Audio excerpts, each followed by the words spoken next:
For this video, I will perform transferring patient from bed to wheelchair.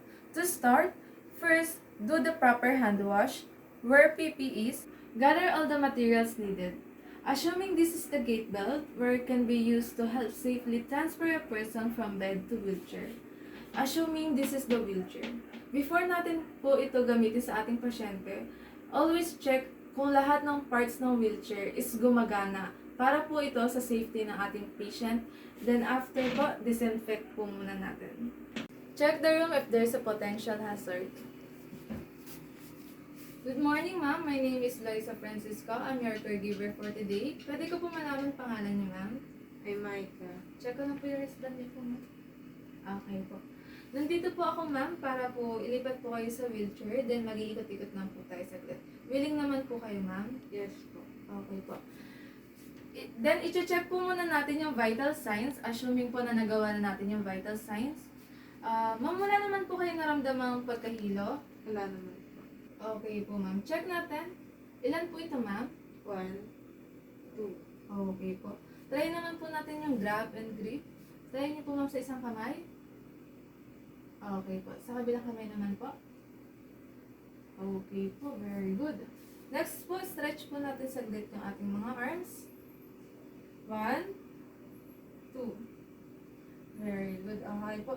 Ma'am, iupo ko po muna kayo, then ibababa ko yung paa niyo po. Okay po. Ibaba ko po muna yung blanket.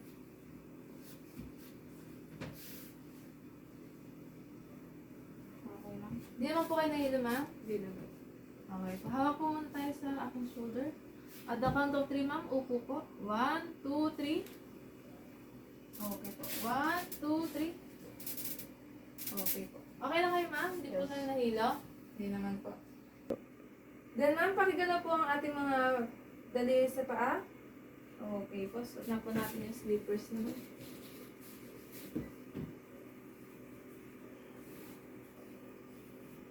Okay po. Then, after po na nakaupo si patient, ililipat na po natin siya sa ating wheelchair. Then po, ilalagay na po natin ang gait belt sa ating patient. Ma'am, ilalagay ko lang po.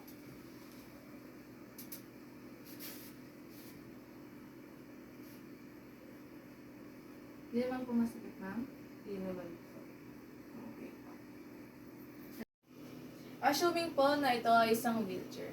Dapat naka 45 degrees malapit sa good side ni patient.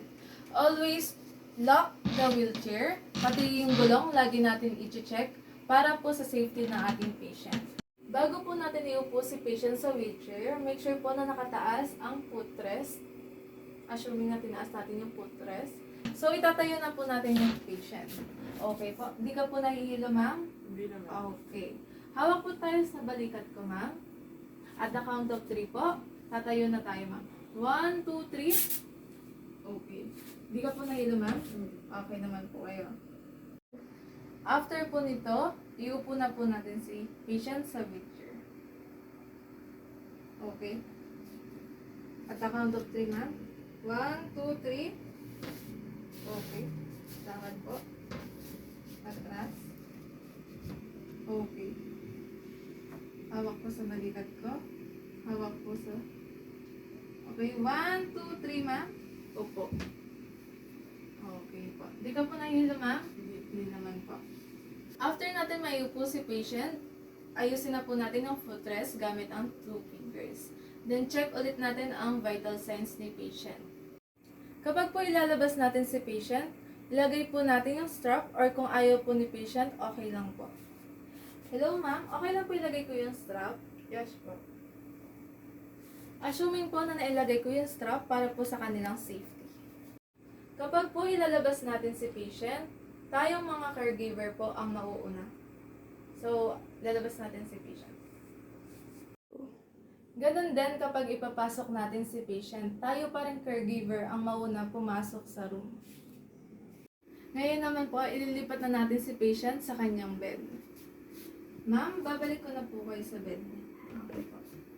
Hawak po tayo sa balikat ko. Hawak po tayo sa chair. At the count of 3. 1, 2, 3. Okay. Sige, ma'am. Hawak. Hindi po tayo. 1, Okay, at rest po.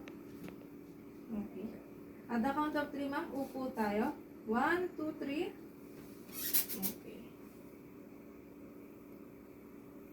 Hello po kayo, ma'am. Okay naman po kayo. Yes po.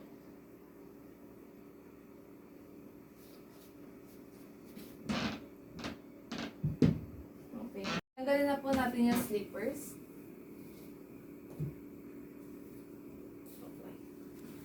Higa na po tayo, ma'am. Hawak po kayo sa balikat ko. At the count of 3. 1, 2, 3. Balik ko na rin po yung kumot niyo, ma'am. Okay, ma'am. Tapos na po tayo. Okay po. Okay na kayo, ma'am? Wala po kayong nararamdaman pagkahilo? Yes po. Wala naman po. naman po. Okay po, ma'am. Babalik na lang din po ulit ako bukas. Thank you po. Do the post-care. Collect all the materials that we use, then sanitize. Sa iba't ibang sitwasyon na kung saan kailangan natin masigurado ang safety ng patient. Una, sa mga eskinita.